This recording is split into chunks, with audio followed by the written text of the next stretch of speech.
আমরা আবারও এক নজরে বলি, জিলহজের প্রথম দশকের 11টি আমলের সর্বপ্রথম আমল বলেছি বেশি বেশি আল্লাহর জিকির করা। বেশি বেশি কি করা?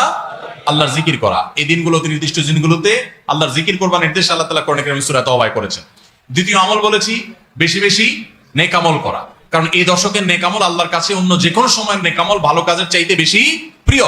এই দশকের নেক আমল চলতে থাকবে, সেটা জিকির হোক, তেলাওয়াত হোক, দান সাদাকা হোক, নফল রোজা হোক, নফল নামাজ হোক, যত রকমের ইবাদত আছে, এটা ইবাদতের দশক। রমজানে যেরকম ইবাদত করতে থাকি আমরা, এই দশকে এরকম কি চলবে?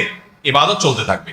3 নম্বর আমল হলো, অন্য যে কোনো সময় আমরা গুনাহ এবং পাপাচার থেকে বাঁচার জন্য যতটা চেষ্টা করি, এই দশকে গুনাহ থেকে বাঁচার চেষ্টাটা হবে অন্য যে কোনো সময় চাইতে অনেক বেশি। কারণ এই দশক মর্যাদাপূর্ণ ইবাদতের জন্য, সেখানে গুনাহ করলে তার দায় এবং তার প্রায়শ্চিত্ত এরকম ভয়াবহ হবে। এই জন্য এই দশকে গুনাহ থেকে বিশেষভাবে বেঁচে থাকার চেষ্টা করা।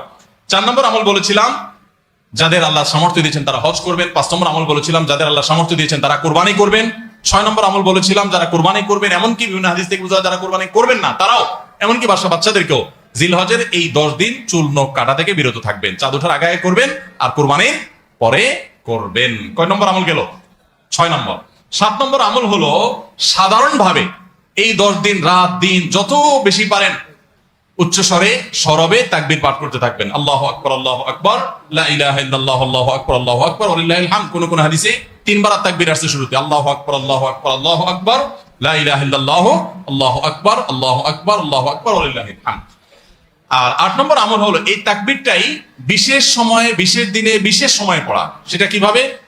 জিলহজ মাসের 9 তারিখ ফজরের পর থেকে নিয়ে জিলহজের 13 তারিখ আসরের নামাজ পর্যন্ত প্রত্যেক নামাজের পরে নারী পুরুষ সবাই এই তাকবীর নামাজের পরে একবার করে পাঠ করে। এটা হলো বিশেষ সময়, তাকবীরে মুকাইয়াদ বলা হয় এটাকে, স্পেশাল।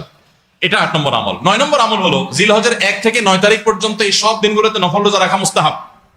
10 নম্বর আমল হলো, জিলহজের 9 তারিখ আরাফার দিনে রোজা রাখা আলাদা স্পেশাল সওয়াবের কাজ। 1 বছর আগের এবং 1 বছর অগ্রিম পরের গুনাহ মাফ আল্লাহ তাআলা করে দেন। অর্থাৎ সগীরা ছোট গুনাহ আল্লাহ তাআলা মাফ করে দেন, বড় গুনাহ থেকে তওবা করলে সেগুলো মাফ পাওয়া যাবে। আর 11 নম্বর আমল হলো যে ঈদের দিনে যত সুন্নাহ আছে সব সুন্নাহগুলো সঠিকভাবে পালন করব। আল্লাহ রাব্বুল আলামিন আমাদের সবাইকে জিলহজের এই 10 দিনের ফজিলত এবং মর্যাদা প্রতি মুহূর্তে স্মরণ করার তৌফিক দান করুন।